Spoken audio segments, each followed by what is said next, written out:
Okay, so with Boothill just around the corner, I'm sure a lot of people are wondering how and what you should and should not farm right now, also including what you can and cannot farm. So today I'm going to walk you through everything you need for Boothill, mainly to get him to level 80 and all traces to max. There will also be some relic recommendations along with some team choice recommendations. Please make sure to watch this video through because I keep getting the same dumb shit about people commenting but like, oh, you shouldn't do this yet. Yes, I'm going to have a disclaimer. Please stop trying to tell me because it's literally answered in the video. So again, this video will walk you through the books you need, the credits you need, the materials you need, the Echo of War, and some relic recommendations and team options. Yeah, that's all I gotta say before I get to the video. Drop a like, drop a sub, hit the bell icon for more videos like this, and let's get straight into the video. So first, let's start off with what you do need when it comes to general materials.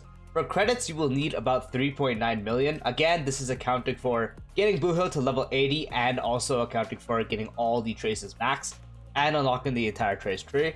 It is not including the light cone or anything. So for credits, you need about 3.9 million. In terms of purple books, you need about 290. And as for the common materials he will use these ones right here. So you will need a total of 56 of these green ones. You will need a total of 71 of these blue ones, and a total of 73 of these purple ones. You can get these by just running around fighting things. These are very easy to get, also assignments, so definitely make sure you do have enough of these. As for the stagnant shadow materials, you will need the one with the IBC work permit. You need a total of 65 of these ones to get them all the way to 80. This one also did just come out with the 2.2 update. You could practically get it if you all need the 2.1 because it is in the 2.1 area. So definitely knock that out of the way because it's pretty easy to get 65 of these. Just go ahead and knock that out of the way first. For the trace materials, you will need the Penacony ones for the hunt characters, which is this one right here. So make sure you do unlock this. This did come out with the 2.2 update. I'm pretty sure you don't actually have to beat the entire quest line for this. You just need to unlock the area it's in, which is indeed right here. You can see which part I'm at, and it is right here. Just go here and you can farm it. As for amounts, you will need a total of 18 of these green rarity ones, a total of 69 of the blue rarity ones, and 139 of these purple rarity ones. Definitely recommend getting on this now because Boothill is not too far away, literally just about 2 weeks away. And traces are absolute cancer, so I do recommend just knocking this out because you want to get him to at least a usable level. Or you can get the better, but at least get enough to where you can get his traces to probably like 7 or 8, and at least have the trace tree unlocked. But again, if you're looking to max them, that's practically all you need to do. A lot of them, and it does take a while, so I recommend just start spending your daily Trailblazer power on this. For the Echo of War, spoiler warning for people who haven't done 2.2 yet, 3, 2, 1, the new Sunday boss is the one you're gonna need. You will need a total of 12 of these ones.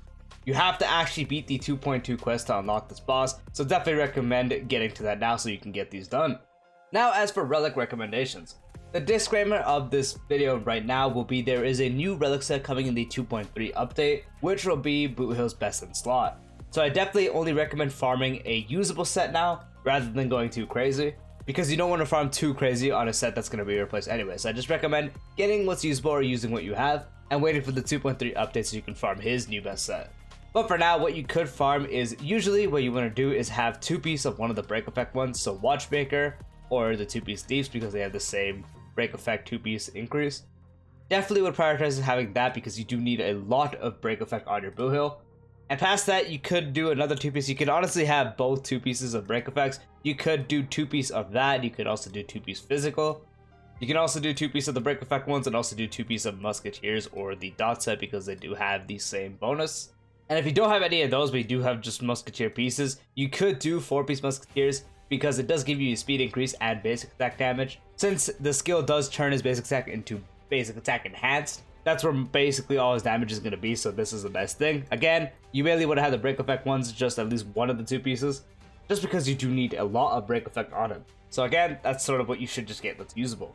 Planet ornaments you can actually farm for him, and the best one is actually going to be the break effect one, giving him 16% break effect, and when you have 145 speed or higher, you get an extra 20% break effect, effectively giving you 36% break effect. So this one is going to be his best one. You just need to make sure you do get 145 speed or higher, which shouldn't be too bad because Boothill does have a base speed of 107, and combining that with speed boots, teammate buffs, rolls, it's actually pretty easy to get. If you don't have that, you don't want to farm it, or you just want to wait till you get that, you could just do something like Glamlock, because Glamlock bonuses is really nice, giving you attack percent, damage dealt, all that stuff, very good. So that's an option you can use. And the go-to space sealing station isn't a bad option either, because 120 speed is really easy to get with him especially. and giving you up to 24% attack is a nice bonus. If you are able to, you can actually do Boothill in Arena as well, but that's only if you can get the 70% or higher crit rate, which honestly on him is doable still. But again, only if you can get that, because the basic attack increase here is going to be nice because the skill, it doesn't actually do damage. But the nice 20% increase in basic attack is going to be really nice. So Boothill in Arena is an option if you do get above 70% crit rate. Now as for teammates, I'm going to use Susheng here as the Boothill filler, so just pretend she's Boothill. So the best partner you can go ahead and start building for Boothill is actually Ruan Mei. Ruan Mei gives him the most bonuses and the best bang for your buck, giving him speed, break effect, weakness break efficiency, all-type res pen, everything. Everything she does is really, really beneficial to Boothill, and she is Boothill's best partner.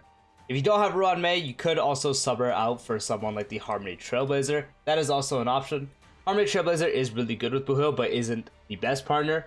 There are better options, but Harmony Trailblazer is still going to be really good because I'm sure a lot of people are building Harmony Trailblazer now.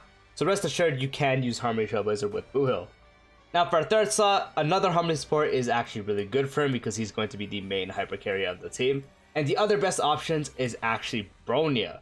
Bronya is going to be really good with the damage dealt given, the crit damage given, and especially the action forward. You could also use Sparkle instead if you somehow have Sparkle and don't have Bronya, or your Sparkle is just a lot better.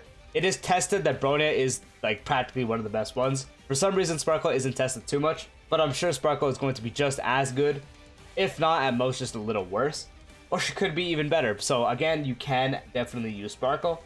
And the final slot will obviously be your sustained character, and the best sustained character for a break character in general is going to be Gallagher. Being a sustain to sustain the team, and also being able to make enemies take more break damage, and also being able to have a lot of break effect on himself just to increase his outgoing healing, lets him, when enemies do have fire weakness, to indeed break bars easier.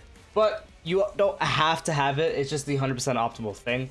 But you can easily sub out Gallagher for the sustain for someone like Aventurine or Fushuan. Fushuan's going to be really good for the backstage piece survivability and that crit rate. So if you are lacking a bit of crit rate on your Boothill, Fushuan can help with that. Otherwise, Aventurine is also a fantastic option because when you do lock them into standoff, they will be able to only hit Boothill, and if you have Aventurine, he's just going to straight up negate the damage. So you're dealing a bunch of damage to them while they're doing no damage to you. Same thing applies with Fushuan, but you're mitigating the damage rather than straight up negating it. But both of them are really good options. And so yeah, that is practically all you need to know. For a quick reiteration, you'll need about 3.9 million credits, you'll need about 290 books. I forgot to mention, but just like every other character that's a 5-star, you do need 8 Tracks of Destiny. You will need these common materials down here, being 56 of these green ones, 71 of the blue ones, and 73 of the purple ones. For the Stack of Shadow, again, you need 65 of the IPC work permits. You can get that real quick. You can farm the trace materials now. If you do have it unlocked, you'll need 18 of these green ones, 69 of the blue ones, and 139 of the purple ones. Again, definitely recommend getting on this now because it will take you a minute. Echo of War, 2.2 spoilers, 3, 2, 1. The Sunday boss that you have to beat the story for, you need a total of 12 of these. For Relics, once again, there is a new set coming out that's going to be his best in slot, so don't go too crazy farming these, just use what's usable, or just use what you have.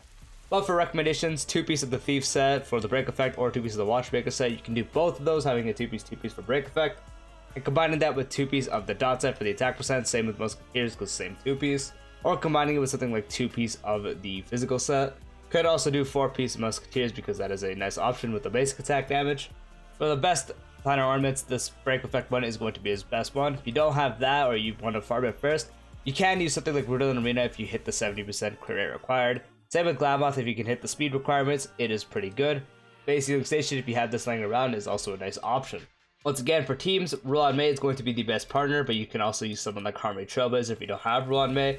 Could use Bronya or Sparkle because they're going to be really good with them. And for sustains, the best one is going to be Gallagher, but you can easily sub him out for someone like Aventurine, Fushuan, or even a healer like Luotra or Huohuo. That is also completely fine. So yeah, that is all you need to know for Boothill now.